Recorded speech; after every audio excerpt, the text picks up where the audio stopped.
Hello दोस्तों, मैं Sunil star, junior account assistant in Indian railway. आप सभी का अपने यूट्यूब चैनल एसएस क्लासेस पे स्वागत करता हूं। दोस्तों, आज अपने एनटीपीसी की सीवीटी 1 की क्लास स्टार्ट करेंगे। इसके प्रीवियस ईयर क्वेश्चन है वो अपने आज स्टार्ट करेंगे। तो इससे पहले दोस्तों अपने एएलपी के सीवीटी 1 के एग्जाम कर लिए, एएलपी टेक्नीशियन के, और एएलपी टेक्नीशियन के सीवीटी 2 के भी पूरी प्लेलिस्ट बनी हुई है। इन दोनों की प्लेलिस्ट बनी हुई है। अगर आपने कोई भी टेस्ट रह गया है या लगाया नहीं है, शुरुआत नहीं की है, तो आप इससे स्टार्ट करके पहले इसे कंप्लीट करो, फिर इसको लगाओ, ताकि आपको मैथ्स में कुछ इंप्रूवमेंट नजर आए और आपको पता चले कि एग्जाम में क्वेश्चन किस लेवल तक आते हैं और कहां तक आते हैं। ठीक है दोस्तों, जब तक अपने एग्जाम के बारे में ये नहीं पता होता कि एग्जाम में क्वेश्चन किस टाइप के आएंगे, तो आप उसमें से भी अच्छे से तैयारी नहीं कर पाते हो कि किस तरीके के क्वेश्चन की तैयारी करें। आप बहुत हाई लेवल कर लोगे तो भी सिलेक्शन नहीं होगा, और बहुत ही सिंपल क्वेश्चन करोगे तो भी नहीं होगा। तो सारा कुछ मेंटेन करके चलना पड़ता है। इसलिए प्रीवियस ईयर क्वेश्चन की सीरीज आपको लिए चलाई हुई है, और इनको करोगे तो आपको बहुत ज्यादा फायदा मिलेगा। अब अपने एनटीपीसी की जो भी है इसको अपने स्टार्ट कर रहे हैं। इसके सीवीटी 1 के, फिर अपने सीवीटी 2 करेंगे, और इसको अपने आज स्टार्ट की है। आपका वोटिंग करवाई थी तो आपने बोला कि सीवीटी एनटीपीसी सीवीटी 1 के पेपर करवाइए, और कुछ बच्चे हैं जो बोल रहे हैं कि सर आरआरबी जेई के करवाइए। तो दोस्तों उसके भी अपने देख लेंगे, बीच बीच में कोई टाइम मिला तो अपने इसको एक दिन इसका लगाते रहेंगे। ठीक है, तो अपने वो भी अपने एडजस्टमेंट कर लेंगे जैसे भी होगा। तो चलिए आज अपने एनटीपीसी सीवीटी 1 की क्लास को स्टार्ट करते हैं। 28 दिसंबर की फर्स्ट शिफ्ट का एग्जाम अपने स्टार्ट करते हैं। इससे पहले दोस्तों अगर आप चैनल पे नए हो तो चैनल को सब्सक्राइब करो, बेल आइकन पे क्लिक जरूर कर लें, जिससे आपको वीडियो की नोटिफिकेशन मिल जाए। ठीक है दोस्तों, तो चलिए क्लास को स्टार्ट करते हैं। फर्स्ट क्वेश्चन क्या है, A cube minus B cube. दोस्तों ये दिया हुआ है A cube minus B cube बराबर में 625, और दूसरा क्या दिया हुआ है, A square minus B square बराबर में दिया हुआ है 25। आपको ए प्लस बी दिया हुआ है दोस्तों, कितना, ए प्लस बी दिया हुआ है दोस्तों 5। आपको पूछे है A square plus A B plus B square. अब आप बोलोगे सर यहाँ पे A square plus 2ab plus B square पूछा होता तो हम इसका स्क्वायर कर देते, आ जाता। लेकिन दोस्तों A square plus A B plus A B square है, तो दोस्तों एक फॉर्मूला होता है A cube minus B cube. इसमें जब a माइनस बी कॉमन लेते हैं तो यहाँ बचता है ए स्क्वायर प्लस में ए बी प्लस का बी स्क्वायर। अब देखो आपको ये वैल्यू दी हुई है, कितनी है, 625। a माइनस बी की वैल्यू कितनी है आप यहाँ से निकाल सकते हो। देखो इसको क्या लिखोगे, a प्लस का b और a माइनस बी। ठीक है, फॉर्मूला होता है बराबर 25। a प्लस बी की वैल्यू 5 है, ये गुणा में है, यहाँ लेके आओगे 5 तो भाग में आएगी, तो a माइनस बी आ जाएगा, है ना, 25/5। ये कितना आ गया, 5। तो इसमें से वैल्यू आ गई दोस्तों इसकी 5 है। यहाँ से ये पूछा ही है आपको, A square plus A B plus B square. ये 5 है, इसमें डिवाइड करोगे तो कितना आएगा, 125 आंसर आ जाएगा इसका। चलिए नेक्स्ट पे, sine theta equal to 3/4, cos theta equal to 5/4, then the value of 1 plus tan theta upon 1 minus cot theta. दोस्तों क्वेश्चन ना दिखे तो जब मैं बोलूं तो आप लिख लिया करो, ताकि आपको पता चले कि क्या दिया हुआ है। अब आपको देखो दोस्तों इसमें टेन थीटा और कोट थीटा है, इसको भी चेंज कर लो। देखो sine theta upon cos theta करोगे आप तो क्या टेन थीटा नहीं बनेगा, क्या ये टेन थीटा बनेगा। कोस साइन थीटा कितना है, 3/4, कोस थीटा कितना है, 5/4, 4 से 4 कैंसिल हो गए तो कितना आ गया दोस्तों, 3/5। किसकी वैल्यू, साइन बटे कोस, इसको क्या बोलेंगे, टेन थीटा। ठीक है, अब देखो टेन का उल्टा क्या होता है, कोट, कोट थीटा, इसका भी उल्टा कर दो तो 5/3 हो जाएगा। अब देखो दो ही वैल्यू चाहिए थी, दोनों निकाल ली, तो पहले क्या आएगा, 1 प्लस टेन थीटा मतलब 3/5, अपॉन में 1 माइनस कोट थीटा का मतलब 5/3 आ गया। देखो एक में कुछ भी ऐड करना हो तो आपको पता है इन दोनों को ऐड कर दिया करो, कितना आ जाएगा, 8/5 हो गया। नीचे तो 5 है, आना ही है, ऊपर इन दोनों को ऐड कर दिया करो। घटाना हो तो इन दोनों का अंतर कर दो, 2 आएगा, नीचे कितना आएगा, 3। लेकिन देखो दोस्तों ये माइनस का आएगा क्योंकि ये 5 बड़ा है, 3 एकम 3 है ना, नहीं तो आप 3 एकम 3 माइनस 5/3 ऐसे कर लिया करो, तो माइनस 2/3 आ जाएगा। अब देखो 2 एकम 2, 2 चौके 8, ये ऊपर जाएगा तो 4 तिया 12 बटे में 5, तो माइनस 12/5 इसका आंसर आ जाएगा। चलिए नेक्स्ट पे, एक परीक्षा में उत्तीर्ण होने के लिए पूर्णांकों का 50% लाना आवश्यक है, परीक्षा में 2 प्रश्न पत्र है। एक छात्र ने 200 पूर्णांक वाले पहले प्रश्न पत्र में 40% अंक प्राप्त किए दोस्तों। परीक्षा में उत्तीर्ण होने के लिए 150 पूर्णांक वाले दूसरे प्रश्न पत्र में उसे न्यूनतम कितने प्रतिशत अंक प्राप्त करने होंगे दोस्तों। देखो, इसने कहा है कि एक तो 200 नंबर का एक पेपर था, उसमें इसने कितने नंबर लिए हैं। आप बोलोगे सर इसमें इसने नंबर लिए 40%, तो बताओ कितने नंबर आ गए। 200 का 40% आप निकालोगे इसे, 200 का 40% है ना, 40/100 करोगे, ये कट गया तो ये 80 नंबर आ गया। दूसरा, ये फर्स्ट पेपर था, दूसरे पेपर का कितना है टोटल है 150 नंबर है। 150 में इसको कितना परसेंट लेना होगा ये तो अपने को निकालना है ना, ताकि इसको टोटल दोनों पेपरों में कुल कितने होंगे 200 और 150 350, ये हो गया टोटल नंबर। इसको ओवरऑल कितने नंबर मिले हैं, देखो 50% अंक लाने हैं, तो इसमें टोटल इसको 50% चाहिए दोनों सब्जेक्ट में, तो यहां से इसका 50% निकालो। 350 का 50% मतलब 1/2 निकालना है, 2 से इसको काटा तो 17, 2 5 10, तो 175 नंबर आने चाहिए टोटल। देखो एक पेपर में 80 आ गए, दोनों में 175 आए हैं, तो दूसरे में कितने आए होंगे 80 घटा दो इसमें से, ये आ गया 5, 17 में से 8 गया 9 बचेगा 95। अब देखो 95 नंबर आए हैं कितने में से 150 में से, बताओ 100 में से कितना आएगा, यही तो परसेंटेज हो जाएगा। या आप इसको ऐसे लिखोगे 150 का कितना प्रतिशत मतलब x% बराबर आया 95। इसी चीज को हल करके अपने ये लिखा हुआ है, समझ में आ गई ना। ये देखो 150 नीचे आया, 100 इसके गुणा में जाएगा, ये x बच जाएगा यहाँ पे, 0 से 0 हो गया, 5 दिया 15, 5 2 10, ये कितना आ गया 190, अपोन में कितना आ गया 3, इसको काटो 3 6 18, 3 तिया 9 और पॉइंट, फिर 3 तिया 9, 3 तिया 9, तो 63 पॉइंट समथिंग आएगा, इसका मतलब 64% के लगभग आंसर आएगा। चलिए नेक्स्ट पे, 5 अंकों की वह सबसे छोटी संख्या कौन सी है जिसे 7 से विभाजित करने पर 6 शेषफल बचता है। दोस्तों जैसे मान लो आपको बोल दिया 30 है कोई संख्या, 30 को 7 से डिवाइड करना है तो कितनी बार जाएगा, 7 चौके 28, कितना बचेगा 2, 4 बार गया। अगर मैं कह दूं कि इसमें से मेरे पास कितना एक शेष बचना चाहिए, तो आप क्या करोगे, 30 को पहले ये डिवाइड किया है ना, तो फिर ये शेषफल पूरा पूरा भाग जाए तो कौन सी संख्या लोगे, आप बोलो सर 2 शेषफल नहीं बचना चाहिए, ना बचना चाहिए, इसका मतलब इसमें से 2 घटा दो आप, जो संख्या है उसमें से ये जो शेषफल आए घटा दो डायरेक्ट, कितना आएगा 28 आएगा। अब देखो 28 में डिवाइड करके देखो, 7 चौके 28, ये पूरा पूरा डिवाइड किया मतलब 0 शेषफल बचा। अब मेरे को एक शेषफल चाहिए, तो इसमें एक ऐड कर दो, इसमें भी एक ऐड कर दो, जैसे यहां से 2 माइनस किया तो यहाँ भी 2 माइनस किया, यहाँ प्लस करोगे तो यहाँ भी प्लस कर देना। ये इस सेम कॉन्सेप्ट पे ये सवाल है दोस्तों।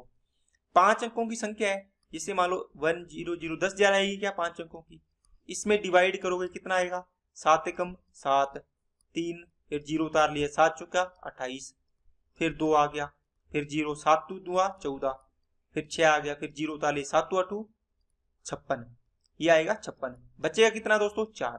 अब देखो यहाँ तो शेषफल 4 बच रहे हैं, लेकिन यहाँ आपको कितना चाहिए 6, आप इसमें से पहले 4 माइनस करो फिर प्लस 6 कर दो, देखो 4 माइनस किया तो 0 हो जाएगा, प्लस 6 कर दो वापिस, तो ये शेषफल 6 बच जाएगा। तो 4 माइनस करके प्लस 6 करेंगे, 10,000 में माइनस 4 किया प्लस 6 किया, इसका मतलब ओवरऑल यहाँ से क्या हुआ +2 करना है, तो 10,000 2 आंसर आ जाएगा इसका। ठीक है, ये तो है पूरा कॉन्सेप्ट दोस्तों। अगर आपको क्या करना है, वह सबसे छोटी संख्या पूछिए 5 अंकों की, तो ऑप्शन में सबसे छोटी संख्या पहले देखा करो, क्या आएगा, ये रही सबसे छोटी, 10,000 2। 7 से डिवाइड करने का नियम क्या है, इसमें से 6 शेषफल बचता है तो 6 घटा दो इसमें से, माइनस 6 किया तो कितना आएगा, 12 में से 6 गए 6 9, ठीक है, ये कितना आ गया 0 सॉरी ये आ गया 9, ये भी 9, तो 9996 आ गया। अब इसमें 7 का डिवाइड करके देखो पूरा पूरा जा रहा है क्या, 7 का डिवाइड करोगे तो पूरा पूरा जाएगा, क्योंकि जो शेषफल है वो तो घटा दिया आपने, इसमें से इस प्रकार डिवाइड कर लो, ठीक है। या फिर आप क्या किया करो, 7 का नियम होता है कि पीछे से इस साइड से 3 3 के पेयर बना लिया करो, 3 का पेयर इधर 3 का पेयर बना नहीं, जैसे 99996 है, यहां से 3 का पेयर बनाया, इधर पेयर नहीं बनेगा तो 0 0 लगा लो, क्या दिक्कत है, 3 अंक बन गई है ना। तो 996 में से 9 माइनस करो, कितना आएगा, ये आ गया 7, ये आ गया 8 और ये आ गया 9, तो 987 है, इसमें डिवाइड करके देख लिया करो 7 का, तो 14 7 98 और 7 एकम 7 पूरा पूरा जा रहा है, मतलब ये आंसर अपना सही है। और बेसिक से करना है तो आप ये कर लेना। चलिए नेक्स्ट पे, ये इंग्लिश में है दोस्तों, क्वेश्चन इंग्लिश में था। x प्लस वाई किसी काम को 12 दिन में, y प्लस जेड उसी काम को कितने दिन में, 18 दिन में, z प्लस x कितने दिन में दोस्तों, 15 दिन में। इनका एलसीएम कितना आएगा, 180। 12 से किया 15, 18 से किया 10, 15 से किया 12। देखो जब भी दो दो का पेयर बनता हो काम को डबल कर दिया करो, कितना आ जाएगा, 360। आपको पूछा क्या है, X Y Z can together complete the work approximately how many days will be required to complete the work.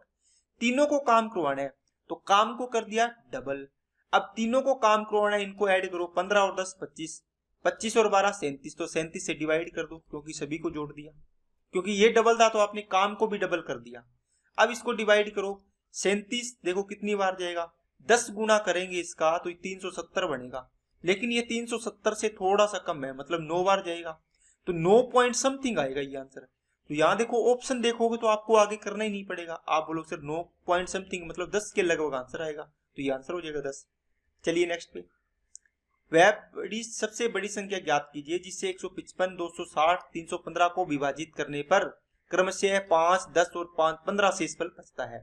दोस्तों देखो जो भी शेषफल बचता है इसमें से माइनस करो 5, इसमें उस संख्या के डिवाइड करते हैं तो 10 माइनस कर दो, इसमें से 15 करना पड़ेगा माइनस, कितना आएगा 150, ये कितना आएगा 250 और ये कितना आएगा 300। इसका मतलब क्या हुआ दोस्तों, छोटा सवाल देखो, जिससे मान लो आपको कोई संख्या दी 7, आपको बोला 7 को किसी संख्या से डिवाइड करने पर 3 शेषफल बचता है, मान लो डी डिवाइजर से डिवाइड करने पर 3 रिमाइंडर बचता है, ठीक है। फिर है कोई संख्या मान लो 15 या मान लो आप 13 को उसी डिवाइजर से डिवाइड करने पर रिमाइंडर बचता है। दोस्तों ये रिमाइंडर है, रिमाइंडर बचता है मान लो कितना 1। अब देखो ये 2 लेके देख लो, इसको आप करोगे तो आप क्या करोगे, आप बोलो सर 7 में डिवाइड करना है मेरे को किसका, डी से, ठीक है। रिमाइंडर कितना बच रहा है 3, तो मैं क्या करूंगा, आप रिमाइंडर को इसमें से माइनस कर दो ना डायरेक्ट, कितना बचेगा 4, मतलब ये 4 होगा या 4 का कोई क्या होगा, फैक्टर होगा। तो इस प्रकार अपने इसको करते हैं, जैसे इसमें मैं करता कि 155 को कोई किसी डी से डिवाइड करने पर 5 शेषफल बचता है, तो आप 5 शेषफल पहले ही घटा दो, इसमें से कितना आएगा 150, मतलब 150 को ये पूरा पूरा डिवाइड कर देगा, डी से पूरा पूरा डिविजिबल है।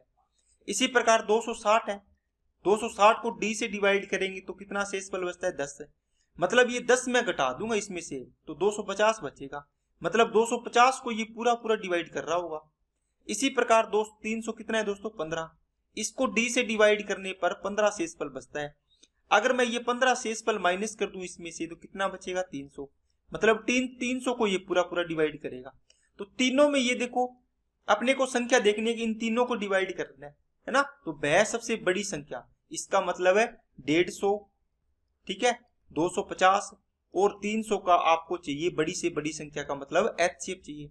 यहां से इनका एचसीएफ निकालेंगे तो कितना आएगा दोस्तों 50, तो ये 50 आंसर होगा इसका।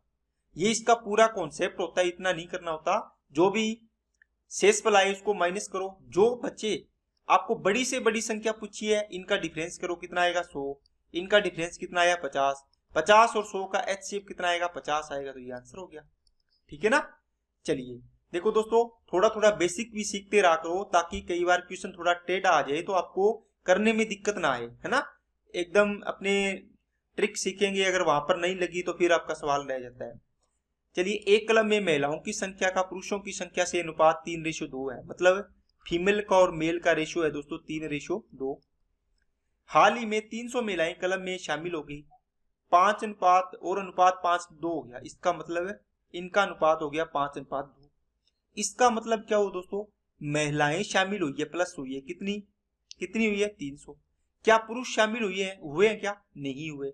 यहाँ पर 2 थे तो यहाँ पर भी 2 है, मतलब बराबर है, कोई चेंजिंग नहीं हुई। इसका मतलब 3 से 5 हुआ तो 2 रेशियो बढ़ा है, तो 2 की वैल्यू 300, 1 की वैल्यू 150, तो 3 की वैल्यू कितनी आएगी 450 आएगी, 3 की वैल्यू कितनी आएगी 450, 2 की वैल्यू कितनी आएगी, देखो 1 की वैल्यू 150, तो 15 3 45, 450 और 15 2 30, 300 आ गई। पूछा है कलम में अब महिलाओं की संख्या कितनी है, देखो 450 तो यहाँ पर थी महिलाएं, अब 300 और मिला दी, कितनी होगी 450 और 300 750, तो आंसर आ गया 750। पहले रेशियो से गुणा किया करो दोस्तों, दूसरे रेशियो से करने पर गलत हो जाता है, ठीक है। जो बेसिक होता है उससे उसी से उसमें रखा करो वैल्यू। अब इसमें दोनों सेम आ गए थे, अगर सेम ना आते, जिससे मान लो 3:2 था, यहाँ पर आपको बोल देता, मान लो कोई भी, मैं वैसे ही एग्जांपल ले रहा हूँ, 4:3 हो गया। ओके, अब देखो ये तो 3 से 4 मान लो 4 हुए 5 हुए, बड़ी है, ये 2 से 3 नहीं होना था, सेम होना था। इसका मतलब इसको सेम करने के लिए क्या करोगे, इसको 3 का गुणा यहाँ कर दो, इस 2 का गुणा यहाँ कर दो। देखो 3 तिया 9, 3 दुआ 6, 2 तिया 6, 2 चौके 8। ये कम हो रहा है लेकिन वैसे एग्जाम्पल लिया मैंने। देखो सेम सेम बन गया ना, इस प्रकार सेम बनाना होता है इसको, ठीक है। चलिए नेक्स्ट पे, दो संख्याओं का योग है 60, उनका एचसीएफ और एलसीएम है 12 और 72। दोनों संख्याओं के व्युत्क्रमों का योग क्या होगा दोस्तों। मान लो कोई भी संख्या है ए है और एक है दोस्तों बी। ओके, इनका योग दिया हुआ है ए प्लस बी बराबर कितना 60। दूसरा पॉइंट, ए और बी का एलसीएम और एचसीएफ 12 और कितना है दोस्तों 72 है। अब देखो इनके व्युत्क्रमों का योग पूछा है, तो 1/a 1/b ये पूछा है। इसको सोल्व करोगे तो एलसीएम आया एपी, इनको योग किया तो a प्लस बी बनेगा यहाँ पर, क्योंकि ये b यहाँ जाएगा, a यहाँ जाएगा, b प्लस a या a प्लस बी लिखो, एक ही बात है। इसकी वैल्यू चाहिए आपको, a प्लस बी तो है लेकिन a भी चाहिए मेरे को। आपने एक नियम पढ़ा होगा दोस्तों, दो संख्याओं का गुणा, मान लो a और b कोई दो संख्याएं हैं, दो संख्याओं का गुणा उनके दोनों संख्याओं के एचसीएफ और एलसीएम के गुणा के बराबर होता है। एचसीएफ ऑफ ए बी और एलसीएम ऑफ ए बी, मतलब दो संख्याएं थी, उनका एलसीएम और एचसीएफ के गुणा के बराबर होता है। ए इंटू बी बराबर कितना आएगा, एचसीएफ कितना है ये रहा 12, एलसीएम कितना है ये रहा 72 72, इनका गुणा कितना आ गया ये आ गया। अब आपके पास ए प्लस बी था 60 दिया हुआ है, 12 इंटू 72 आपने निकाल लिया ए बी, 12 5 60, तो 5/72 इसका आंसर आ जाएगा। चलिए नेक्स्ट पे, इनको देखो दोस्तों सोल्व करना हो, रूट लगा है मतलब पावर सेम है सभी पर, तो सभी पर रूट लगा दो एक बड़ा, 54 इंटू 125 अपॉन क्या आएगा 24 इंटू 45। इनको सभी पर रूट लगा दिया, इसका मतलब इनकी पावर सभी की 1/2 है, सेम पावर है इसलिए लगा दिया। ये कितना आएगा दोस्तों, 15 3 45, 15 से नहीं जाएगा, 9 5 45 और 9 6 54, 6 कम 6 6 चौके 24, 5 से काटा 25। देखो 25 का रूट कितना आएगा 5, 4 का रूट कितना आएगा 2, तो 5/2 का मतलब 2.5 आंसर आ गया। चलिए नेक्स्ट पे, एक वस्तु का लागत मूल्य अंकित मूल्य का 75% है, इसका मतलब सीपी और एमपी का रेशियो बनाओ। ये कहता है कि लागत मूल्य मतलब सीपी अंकित मूल्य का 75 है।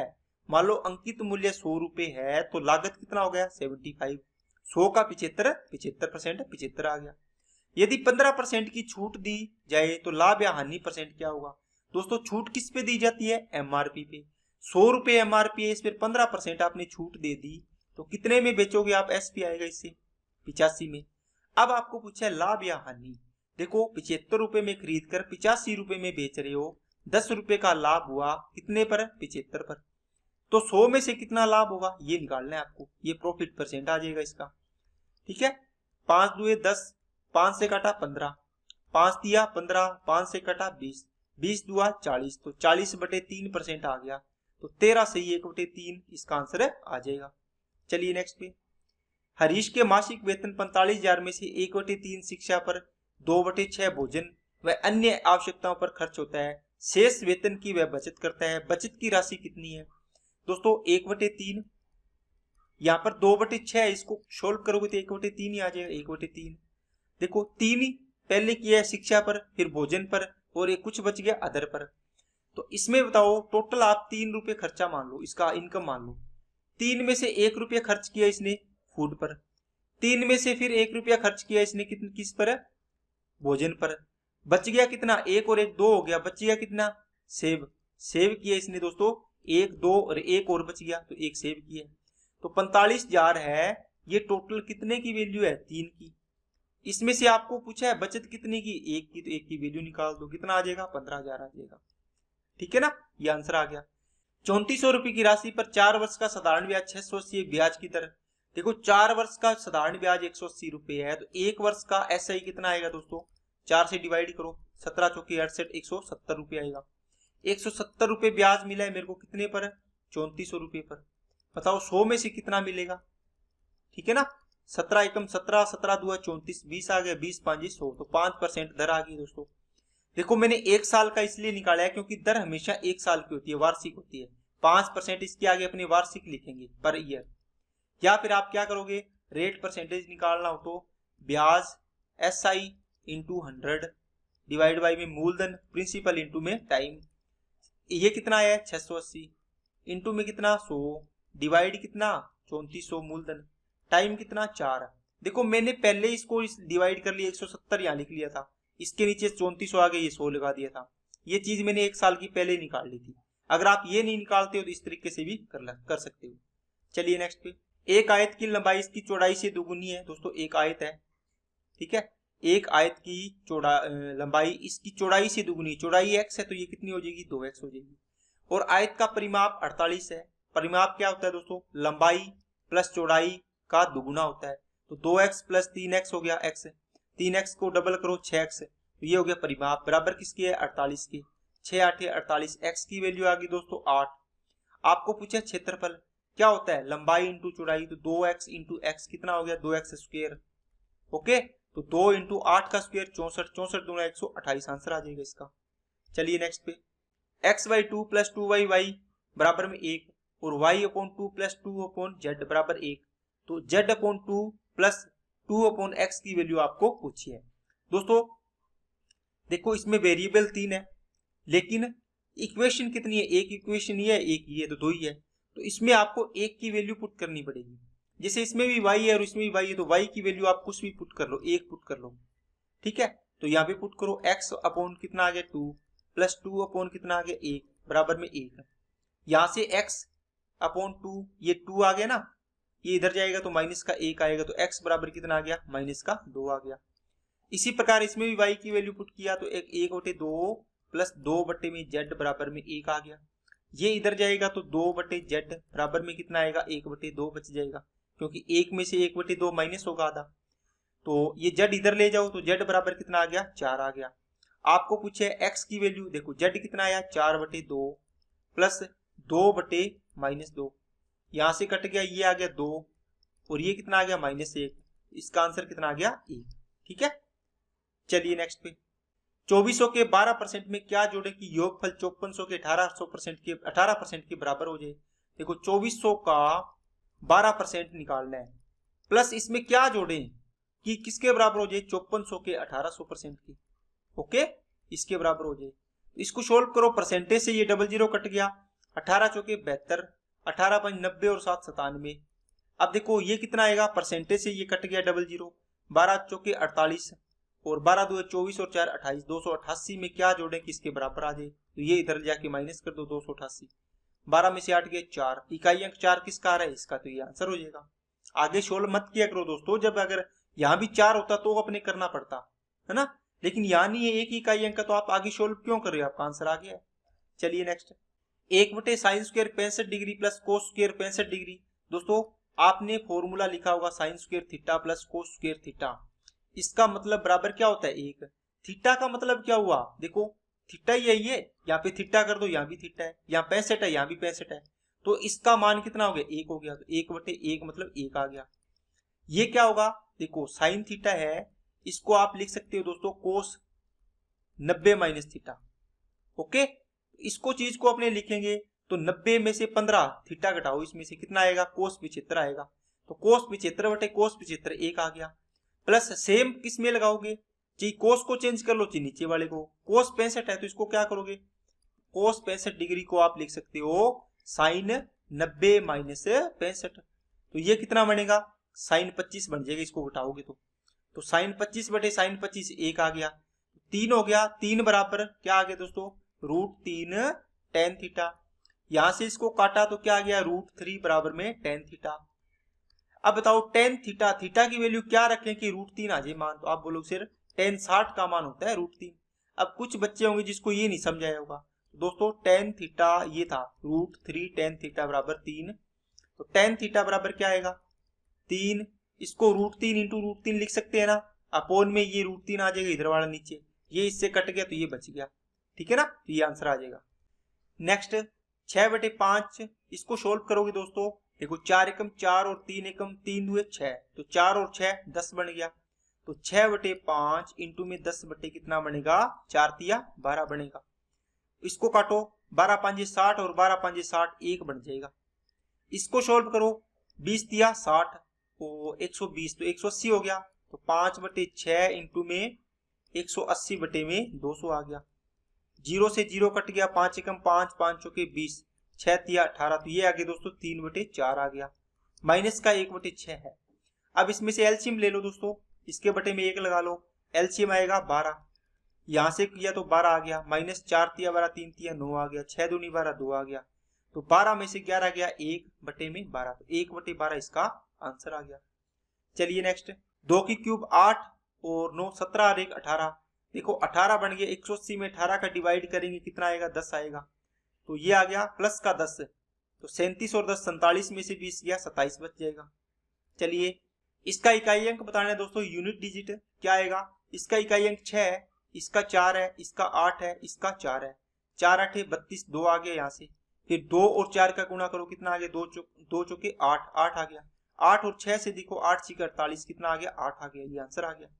पूरे को गुणा नहीं करना होता, बस इकाई अंक देख लिया करो, इससे आंसर आ जाएगा। अगर आपने वीडियो नहीं देखी है तो मैंने यूनिट डिजिट की वीडियो डाल रखी है, तो उसको जाके देखो, आपको अच्छे से सारी चीजें समझ में आ जाएगी। एक रस्सी को अलग अलग 3 भागों में डिवाइड किया। पहला भाग पूरी लंबाई का 1/5, पहला भाग पूरी लंबाई का 1/5। दूसरा भाग पहले भाग का 3/2 है, इसका मतलब 3/2 है।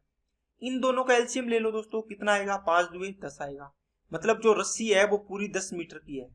ऐसे कर लो, पहला भाग इसके 3 भाग की है, इसने पहला भाग है वो पूरी लंबाई का 1/5, तो मतलब 10 का 1/5 करो, 10 इंटू 1/5 कितना आएगा, 5 दूए 10, 2 एकम 2, ये आ गया 2। अब कहता है दूसरा भाग है वो पहले भाग का 3/2, पहला भाग कितना निकाला है, 2, इसका 3/2 है, तो 3/2 कर दो, कितना आ जाएगा, 3। मतलब देखो 3 और 2 कितना हो गया, 5। 10 में से 5 हो गए, तो ये कितना बच गया, 5। बस बोला है कि तीसरा भाग रस्सी का कितना हिस्सा है, अंश है। तीसरा भाग कितना है, 5 है। पूरी रस्सी का भाग कितना है, पूरी रस्सी कितनी है, 10 है। 1/2 आंसर आ गया। तो ये आंसर आ गया इसका 1/2 भाग है। चलिए नेक्स्ट पे, the value of 5 sine 14 degree sec 76 degree plus 3 cot 15 degree minus, इसको देखो दोस्तों, ये कोट माइनस दिया है ना, इसका गुण आएगी, इससे आंसर नहीं आएगा क्योंकि ये माइनस गलत दिया हुआ है। इसको अपने सोल्व करते हैं।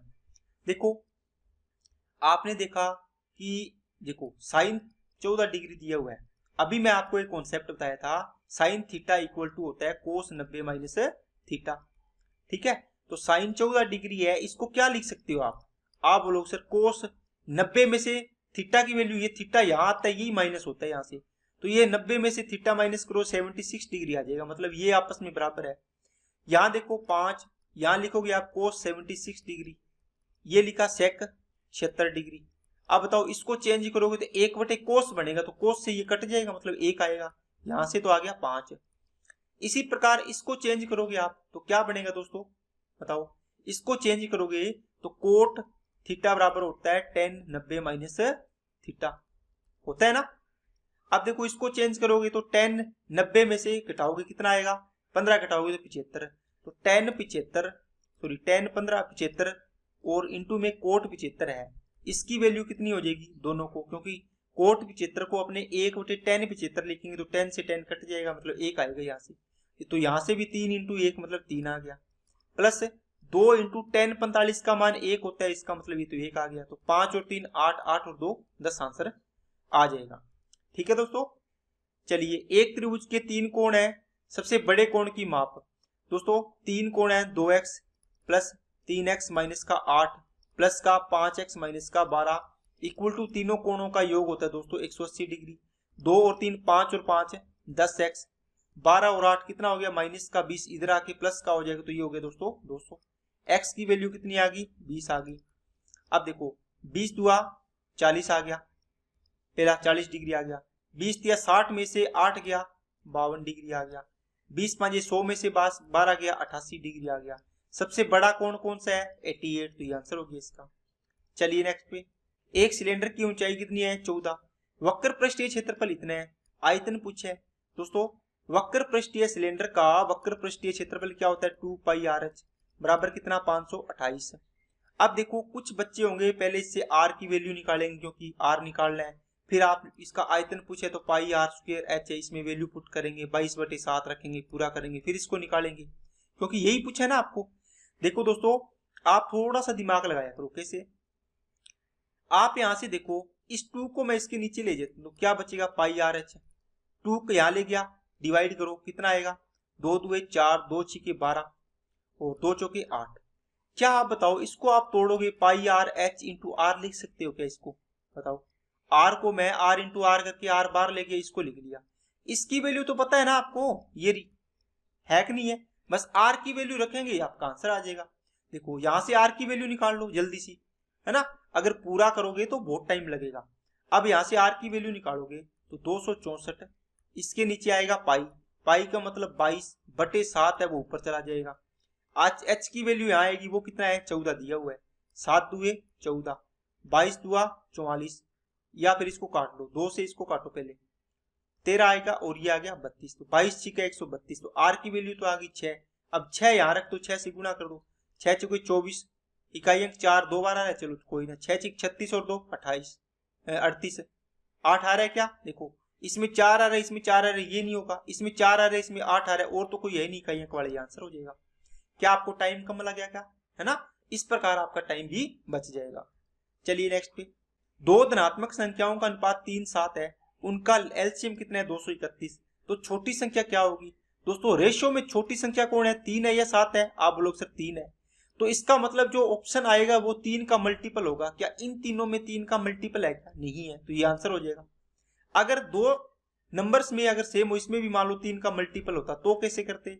वैसे तो यहां से तो हो गया, लेकिन इनका देखो एलसीएम कितना आएगा 3x और 7x, मान लो दो संख्याएं हैं, तो देखो कॉमन होता है वो तो आता ही आता है, इसके अलावा 3 और 7 में कुछ भी कॉमन नहीं है तो ये भी आएगा, तो इनका एलसीएम बन गया दोस्तों 21x बराबर किसके 231 के। तो यहाँ से x की वैल्यू कितनी आएगी 21 एकम 21 और 21 एकम 21, तो 11 आ गई, तो 11 तिया 33 आंसर आ जाएगा इसका। चलिए नेक्स्ट पे, एक ट्रेन स्टेशन ए से स्टेशन बी की ओर 50 किलोमीटर प्रति घंटा की चाल से जाती है। दोस्तों ये स्टेशन ए है, ये स्टेशन बी है, 50 की स्पीड से ये जा रही है यहाँ पे, ओके। ये 50 किलोमीटर प्रति घंटा की चाल से चलती है। आधे घंटे के बाद एक अन्य ट्रेन स्टेशन बी से ए की ओर चलना शुरू करती है, इसके आधे घंटे बाद यहां से शुरुआत करेगी। तो दोस्तों मेरे को एक बात बताओ, देखो एक आपके पास फॉर्मूला होता है distance equal to speed into time. आपको बोला जाता है कि जब इनमें से एक चीज भी सेम हो तो आप क्या कर सकते हो, जैसे मान लो इसको टाइम सेम करना है, देखो ये तो पहले चलेगी, आधे घंटे बाद चल रही है, तो टाइम तो सेम नहीं होगा। लेकिन आप पहले इसको आधा घंटा चला दो, एक घंटे में ये 50 चलती है, तो आधे घंटे में कितना चलेगी 25 चलेगी, मतलब यहां से यहां तक ये चल गई, मान लो कितनी चल गई 25 किलोमीटर। टोटल डिस्टेंस कितनी है यहाँ से यहाँ तक पूरी? आप बोलो सर 725 किलोमीटर है। देखो 725 में से ये 25 चल गया, तो यहां से यहां तक कितनी बच गई 700 किलोमीटर बच गई। अब इस डिस्टेंस के बीच में ये दोनों बराबर चल रहे हैं, ये भी यहां से चल गया और ये भी चल रहा है, क्योंकि इनका टाइम सेम हो गया ना। अब यहां से इससे पहले आधा घंटा चला, आपने अलग चला दिया, इसके बाद टाइम सेम हो गया। अब टाइम सेम हो गया, इसका मतलब ये तो सेम है, तो D बराबर S है, मतलब जो स्पीड का रेशियो होगा वही किसका होगा, इसके बराबर होगा। बराबर का मतलब इसका रेशियो है वही इसका रेशियो होगा। बताओ स्पीड का रेशियो क्या था? आप बोलोगे सर 50 की स्पीड है, इसकी कितने की स्पीड थी 150 की स्पीड थी, ये A का है और ये B का, इनका रेशियो आ गया 1 अनुपात कितना आ गया दोस्तों 3। जो स्पीड का रेशियो है वही किसका होगा, डिस्टेंस का रेशियो, मतलब 1 अनुपात 3 ये होगा, बराबर होगा ना।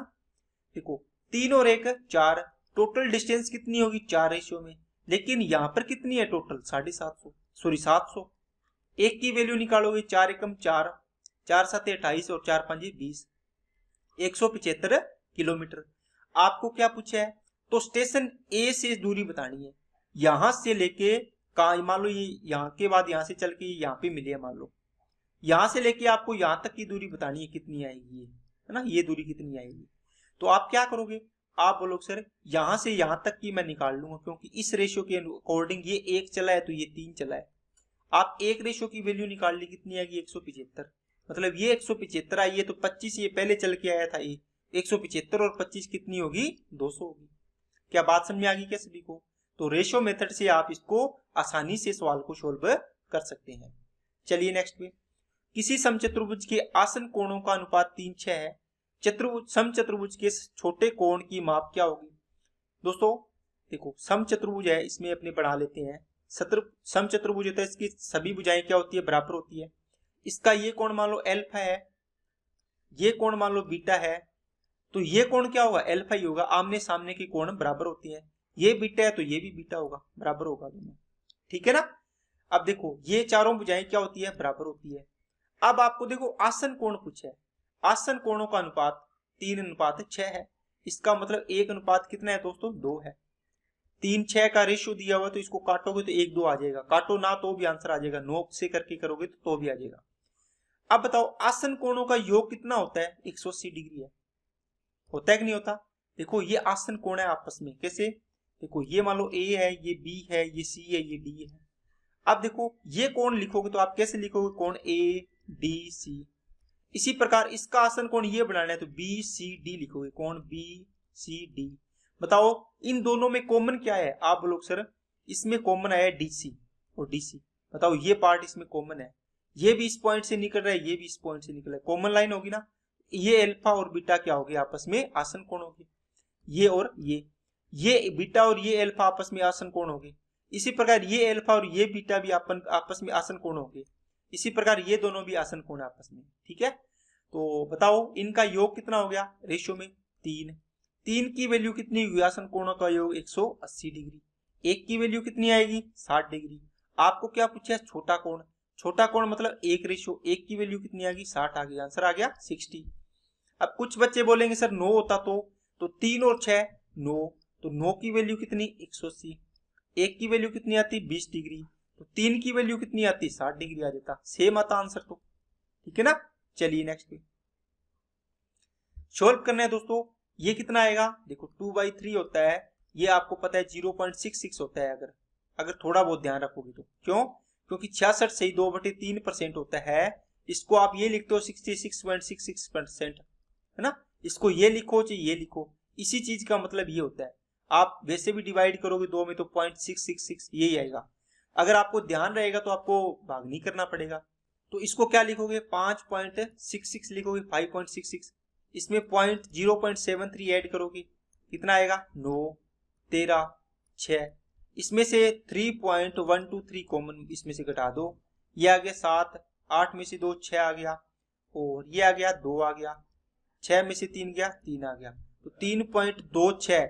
ये देखो इसके आगे वाला अंक 7 5 से बड़ा है, तो इसको बढ़ा दो, इसको काट दिया करो, ये 7 कर दिया करो, ठीक है ना। वैसे भी आपको पता चल जाएगा ये आंसर आया। चलिए नेक्स्ट, श्वेता, ये दोस्तों इंग्लिश में है। श्वेता और Harish complete a project with an income 28,000। In this project Shweta work 20 days and Harish worked 30 days। 30 दिन के लिए काम करता है। If their daily wages are in the ratio of 5:6। Shweta का हिस्सा बताना है दोस्तों। जैसे मान लो एक है, इसमें कौन है? श्वेता, और एक है दोस्तों हरीश, ओके। अब देखो इसका आपको डेली वेजेस दिया हुआ है प्रत्येक दिन का 5:6। इसका मतलब इसको 5 रुपए डेली की मिलते हैं, इसको 6 रुपए डेली मिलते हैं, ओके। ये 20 दिन काम किया, ये देखो 5 रुपए एक दिन के मिलते हैं, तो 20 दिन के कितने रुपए मिलेंगे? इसको 100 रुपए। इसको 30 रुपए मिलते हैं, इसके मतलब 6 रुपए एक दिन के, तो 30 दिन के कितने हो जाएंगे? 180 रुपए। ये इनका हो गया टोटल ना इनकम। इसका रेशियो कितना आएगा? 20 100 और 20 में 180, 5 अनुपात कितना आ गया? 9 आ गया। कहता है कि कंप्लीट ये प्रोजेक्ट 28,000 का टोटल है, तो देखो इनका टोटल कितना आएगा? टोटल 5 और 9 14, मतलब 14 की वैल्यू कितनी आ गई? 28,000, है ना। एक की वैल्यू कितनी आ गई? 2,000। आपको किसका पूछे? श्वेता का। 5 की वैल्यू कितनी आएगी? 5 दुए 10,000, और इसकी वैल्यू कितनी आ जाएगी? 9 दुए 18,000। 18 और 10 28,000 इसके टोटल के बराबर हो जाता है, तो ये आंसर आ जाएगा। चलिए नेक्स्ट, 50 लड़कियां और 70 लड़कों की एक कक्षा ने संगीत कार्यक्रम में प्रयोजित किया कार्यक्रम को। यदि 40% लड़कियां और 50% लड़कों ने कार्यक्रम में भाग लिया, तो कक्षा का लगभग कितना प्रतिशत हिस्सा कार्यक्रम में उपस्थित था? दोस्तों इसको आप 5:7 बना लो। कैसे? 50 और 70 का इसका रेशियो बन जाएगा 5:7, ठीक है, इनकी संख्या का। ये 40% ने भाग लिया और ये कितना है 50%। आप इसको डेविएशन से कर सकते हो। इसका पूरे का एवरेज में आप 40 मान लो चाहे 50 मान लो आप 40 मानोगे, 40% मान लिया, ठीक है। ये इधर वाला इसके बराबर मान लिया, तो आप इसमें चले जाओ। 40 से बताओ ये 50 कितना अधिक है, आप बोलो सर 10 अधिक है, 10% अधिक है। और कितने बंदों में अधिक है, कितनों में, 7 में, तो 7 से गुना करो, है ना। ये तो एवरेज लिया है ना 40 से, तो प्रत्येक का एवरेज कितना ज्यादा है 10 है, तो 7 का कितना हो गया, 7 से गुना कर दो। इसको कितने में डिवाइड करोगे, क्योंकि ओवरऑल निकालना है टोटल का, तो 5 और 7 12 व्यक्तियों में डिवाइड कर दो, प्लस आ जाएगा, क्योंकि प्लस है ना ज्यादा है तो जोड़ना पड़ेगा। तो 70/12 आएगा, तो 12 अच्छी के 72, लगभग 6 से कम आएगा थोड़ा सा, 40 और ये 6 से कम है तो 46% के लगभग आंसर आएगा। आपको लगभग में पूछा था, ये आंसर आ जाएगा इसका। दूसरा तरीका कैसे कर सकते हो दोस्तों, देखो एक तरीका इसमें, देखो आपके पास 40% है, इसमें एलिगेशन भी लगा सकते हो, ये 40%, 50%, ठीक है। इसमें आपको बीच वाला ये ओवरऑल पूछा है एवरेज, यहां से आपको संख्या का अनुपात आता है, तो 5 अनुपात कितना है, 7 है। आप क्या करो, यहाँ पर x मान लो, यहां से 50 माइनस x आएगा, ये कितना आएगा, x माइनस 40 आएगा, ठीक है। अब देखो 50 माइनस x की वैल्यू कितनी है, 5, तो इसके नीचे 5 लगा दो, बराबर x माइनस 40 की वैल्यू कितनी है, 7, तो ये 7 लगा दो नीचे, जिसके नीचे है उसके नीचे लगा दो, ऐसे लिख लिया करो, चीज यहां कर लिया करो। इसको क्रॉस मल्टीप्लाई करके x की वैल्यू निकाल लो, आपका आंसर आ जाएगा। चलिए नेक्स्ट पे, एक धनराशि का 10% की दर से 2 वर्ष का साधारण ब्याज 500 है। समान समय के लिए समान दर पर समान राशि पर चक्रवृद्धि ब्याज क्या होगा।